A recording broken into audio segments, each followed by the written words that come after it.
नमस्ते, good morning, Om Shanti. आज के सत्र में आप सभी का स्वागत है। आज हम जानेंगे एक और त्यौहार का आध्यात्मिक मीनिंग, वो है शिवरात्रि। शिवरात्रि क्यों मनाई जाती है, इसका मीनिंग क्या है? शिव मीन्स है कल्याणकारी और रात्रि मीन्स है नाइट। जैसे दिन में 4 प्रहर होते हैं, मॉर्निंग, आफ्टरनून, इवनिंग और नाइट। ऐसे ही सृष्टि चक्र में 4 युग हैं, सतयुग, त्रेता युग, द्वापर युग, कलयुग। तो अभी वो रात्रि का समय यानी कलयुग का समय चल रहा है। कलयुग के बाद फिर सतयुग ही आने वाला है। लेकिन 2 कंप्लीट युग हैं। कलयुग मीन्स जहाँ पर दुख है, अशांति है, चिंता है, डर है, बीमारियां हैं, सब नेगेटिविटी है। और सतयुग में जस्ट अपोजिट, जहाँ पर खुशियाँ ही खुशियाँ, आनंद ही आनंद, सब कुछ संपन्न है, आत्माएं संपन्न, सब गुणों से संपन्न है वो।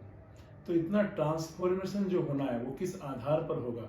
क्योंकि मनुष्य तो इतना ट्रांसफॉर्मेशन अपने आप कर नहीं सकता, तो उसके लिए ऐसी पावर चाहिए, ऐसा सुप्रीम पावर चाहिए जो हम आत्माओं को बिल्कुल पूरी तरह से परिवर्तन कर दे। क्योंकि हम ऐसे युग में जा रहे हैं जहाँ पर संपूर्ण परफेक्शन की हाई स्टेज है वो। तो वो युग, वो समय और उसमें रहने वाले लोग कैसे होंगे? वहाँ के सभी कोई देवी देवता होते हैं, यानी कि डिविनिटी। तो ऐसा बनाएगा कौन हमें? क्योंकि आत्मा रूपी बैटरी तो आज सभी डिस्चार्ज, हम देख रहे हैं सभी बहुत डिस्चार्ज हो गए हैं। दिव्य गुण रहे नहीं है, वो डिविनिटी रही नहीं है, वो कर्म श्रेष्ठ रहे नहीं है, वो धर्म में ताकत रही नहीं है। तो ये कार्य कौन करेगा? इसके लिए स्वयं हम आत्माओं के पिता, परम पिता परमात्मा निराकार शिव को ब्रह्मा के तन का आधार लेकर कलयुग की रात्रि में इस धरा पर अवतरण लेना पड़ता है। और वो आकर ब्रह्मा के तन से हमको ज्ञान देते हैं। तो जैसे जैसे आत्मा उस ज्ञान को सुनती है तो आत्मा का दिया, आत्मा रूपी दीपक जगने लगता है। तो जागरण मतलब यही है। जो शिवरात्रि में क्या करते हैं? जागरण करते हैं। तो जागने का मतलब आत्मा को जगाना। आत्मा जो अपने आप को भूल गई है, अपने गुणों को, कर्तव्यों को भूल गई है, उसे परमात्मा आकर हमको याद दिलाते हैं कि हम कौन है, हमारा कर्तव्य क्या है, हम कहाँ से आए हैं, कहाँ जाना है। तो ये जगना। और शिवरात्रि में क्या करते हैं? शिवरात्रि में व्रत करते हैं। तो व्रत मतलब क्या? परमात्मा ने आके कहा कि तुमको खाने पीने का व्रत नहीं करना है, तुमको अपने विकारों का व्रत, विकारों का त्याग करना है। जिस विकारों के कारण ही तुम्हारी आज ये अवस्था हो गई है। तुम कहाँ परफेक्ट थे, आज कंप्लीट इम्परफेक्ट बन गए हो, कंप्लीट विकारी बन गए हो।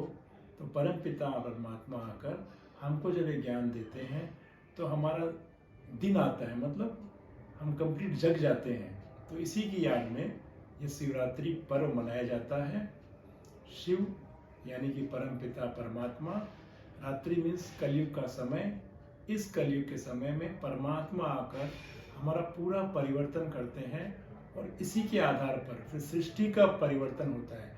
तो ये ट्रांसफॉर्मेशन पीरियड चल रहा है, कंप्लीट कलयुग को कंप्लीट सत्युगी बनाना, ये कार्य चल रहा है। इसलिए कहा था कि जब भगवान आया था तो तुम क्या सो रहे थे? तो भाइयों बहनों, जो भी आप सो रहे हैं अज्ञानता की निद्रा में, जागें, परमात्मा को पहचानें, उनके ज्ञान को सुने और अपने जीवन को ऐसा बनाएं ताकि हम भी ऐसी दुनिया में जा सकें जहाँ पर सारे के सारे देवी देवता, डिवाइन क्वालिटीज, देवी देवता में डिवाइन क्वालिटीज है ना, कंप्लीट परफेक्ट स्टेज।